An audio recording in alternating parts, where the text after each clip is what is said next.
આજે જમકુડીને તૈયાર કરીને હું નીકળી ગયો પાછો પીપાવર પોર્ટ તરફ। રોડ ઉપર નીકળાતા અહીંયા ઉભો તો નીતલો કોળી ટિફિન લઈને। થોડીક વારમાં તો નીતલો કોળી અને હરીભાઈ અમારી ભેગા હારે ગાડી હાલતી થઈ ગઈ। રાજુલા પોગી ગયા અને ભાઈબંધે લઈ લીધા માવા। સવારમાં રાજુલાની બજારો હોય છે હાવ ખુલ્લી એટલે આવે મજા। બધાને ગુડ મોર્નિંગ ને આ છે દર્શન હોટલ। સવારમાં ગાડીઓની ટ્રાફિક ન હોય પણ આ કાળી કાળી ભેહુની ટ્રાફિક બહુ હોય। પછી તો સવારમાં આપણે થોડાક લઈ લીધા સિનેમેટિક શૂટ અને આવી ગયું બલાડમાનું મંદિર એટલે બધાય દર્શન કરી લેજો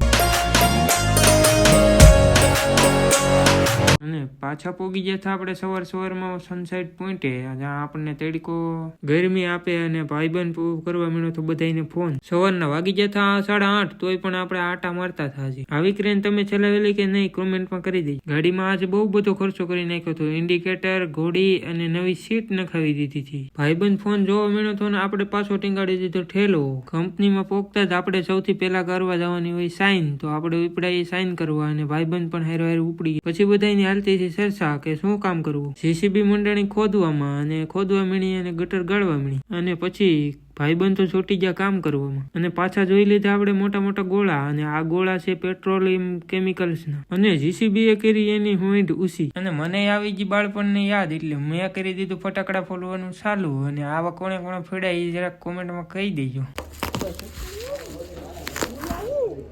અને સુપરવાઇઝર ને યાદ આવી જાય અને બાળપણની એટલે એ મેંડી જો ફોડવા ફટાકડા। અંધારું થઈ ગયું લાઈટો છાવી મીડી જગમગ। સાંજ પડી ગઈ થી બધા બોલાવા મીણા બાકા જીકી અને પછી તો આપણે ઠેલો બેલો પેક કરીને પાછા નીકળી ગયા ઘર તરફ।